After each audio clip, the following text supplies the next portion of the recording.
True love is the love that is prepared to sacrifice. True love is the love that is prepared to compromise a little bit. True love is the love that is prepared to understand.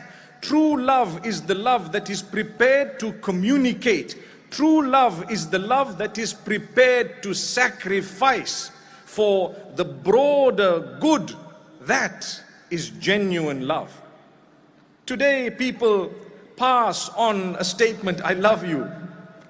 In the first few seconds that they've even seen you, subhanallah, they are saying, I love what you look like. But they've just dropped the other part of it.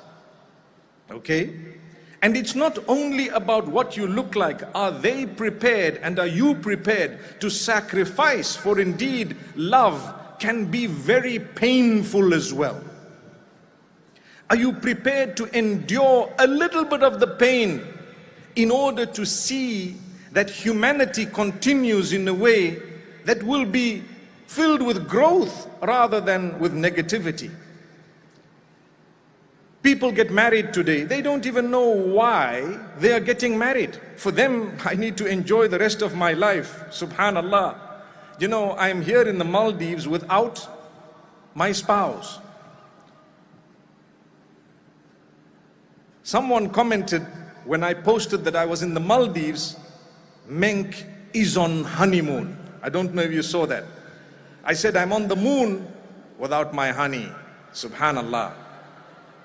Why would I say that? The reason is, my beloved brothers and sisters, sometimes you may be apart from each other, but the true love makes you so involved in the lives of one another that you are praying for their goodness, you are hoping and wishing them well, and you communicate.